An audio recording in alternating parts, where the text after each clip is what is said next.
sahabat YKB, senang dapat menjumpai saudara di dalam acara Wasiat Kekal berupa renungan firman Tuhan yang akan memandu kehidupan kita. Saya Pendeta Cynthia Juliana Kristianti dari GKI Gatot Subroto saat ini akan bersama-sama dengan kita semua di dalam permenungan firman ini. Renungan hari ini Sabtu 14 Februari 2026 berjudul Sikap Terhadap Kebenaran, didasarkan dari Markus pasal 9 ayat 9 sampai 13. Sebelum kita bersama-sama akan merenungkan sabda Tuhan, mari kita memohon Roh Kudus menolong kita semua. Mari kita berdoa.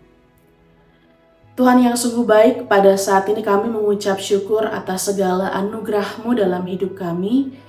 Dan ketika saat ini kami juga hendak belajar untuk memiliki sikap hidup yang benar di hadapan Tuhan, untuk dapat terus hidup dalam tuntunan kebenaran Tuhan. Kiranya Roh Kudus-Mu boleh memampukan kami, kuasailah hati dan pikiran kami untuk dapat mendengar dan juga untuk melakukan firman Tuhan dalam hidup kami. Bersabdalah ya Tuhan, karena kami sungguh rindu akan sapaan firman Tuhan dalam hidup kami. Di dalam nama Tuhan kami Yesus Kristus kami berdoa. Amin. Sahabat YKB yang terkasih, yang akan menjadi pusat permenungan kita adalah Markus pasal 9 ayat 9 sampai dengan 13. Dengarkanlah firman Tuhan. Pada waktu mereka turun dari gunung itu, Yesus berpesan kepada mereka supaya mereka jangan mencari terakan kepada seorang pun apa yang telah mereka lihat itu, sebelum Anak Manusia bangkit dari antara orang mati. Mereka memegang pesan tadi sambil mempersoalkan di antara mereka apa yang dimaksud dengan bangkit dari antara orang mati. Lalu mereka bertanya kepadanya, "Mengapa ahli-ahli Taurat berkata bahwa Elia harus datang dahulu?"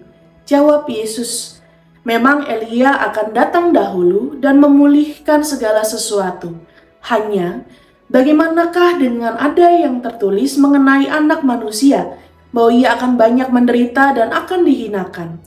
Tetapi aku berkata kepadamu, memang Elia sudah datang dan orang memperlakukan dia menurut kehendak mereka, sesuai dengan yang ada tertulis tentang dia." Demikianlah firman Tuhan yang menyapa kita semua. Sahabat YKB yang terkasih, bagaimana kita memperlakukan orang lain dengan cara yang baik maupun cara yang buruk tidak terlepas dari pandangan dan penilaian kita terhadap orang tersebut. Para ahli Taurat percaya bahwa Elia akan datang menjelang kedatangan Mesias, dan kepercayaan itu diwujudkan melalui kehadiran Yohanes Pembaptis. Namun, Yohanes Pembaptis justru diperlakukan tidak sebagaimana semestinya. Ia menyatakan kebenaran, tetapi kita tahu justru karena itulah ia harus membayar dengan nyawanya. Perlakuan terhadap orang benar seringkali sangat menyedihkan karena mereka menyatakan kebenaran, sedangkan kebenaran kerap kali tidak sesuai dengan keinginan banyak orang. Kebenaran dapat mengganggu dan bahkan membangkitkan amarah karena kebenaran melucuti segala dosa, kemunafikan, dan kejahatan. Itulah yang dilakukan oleh Yohanes, sehingga ia menerima perlakuan yang sangat jahat. Di hadapan firman ini, kita diajak untuk merenungkan dua posisi yang berbeda. Pertama, apakah kita adalah orang-orang yang berani menyatakan kebenaran sekalipun kita sadar akan resikonya? Kita dipanggil untuk tetap berani menyatakan kebenaran, tentu dengan cara yang sebijak mungkin tanpa mengkhianati pesan kebenaran yang harus disampaikan. Kedua, kita juga dipanggil untuk membuka diri kita terhadap suara kebenaran, termasuk jika kebenaran itu menyinggung atau mengenai diri kita sendiri. Siapapun yang menyampaikannya, pandanglah ia sebagai utusan Tuhan yang berbicara kepada kita semua. Oleh karena itu, mari kita bersama-sama menyambut kebenaran dan hidup di dalam kebenaran Tuhan. Mari kita bersatu di dalam doa. Tuhan, ajarlah kami untuk selalu menyambut suara kebenaran Tuhan dalam hidup kami dengan penuh sukacita, dengan hati yang terbuka, supaya hidup kami pun juga dapat dipenuhi dengan terang kebenaran Tuhan. Dan kehidupan kami pun juga boleh menjadi teladan bagi banyak orang untuk tetap setia hidup di dalam kebenaran Tuhan.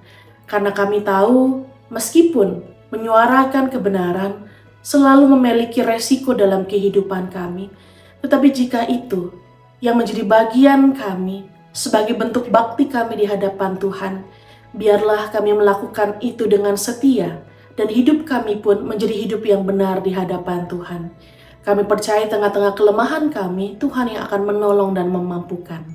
Oleh karena itu ya Tuhan, kami serahkan hidup kami untuk dapat terus Tuhan bentuk dan Tuhan tuntun di dalam kebenaran kasih Tuhan. Ajarlah kami untuk menjadi pribadi yang berani menyuarakan kebenaran itu. Di dalam nama Tuhan kami Yesus Kristus, kami berdoa. Amin. Demikianlah permenungan firman Tuhan pada saat ini. Jangan lupa untuk subscribe, like, dan juga bagikan kepada yang lain. Tuhan memberkati kita semua.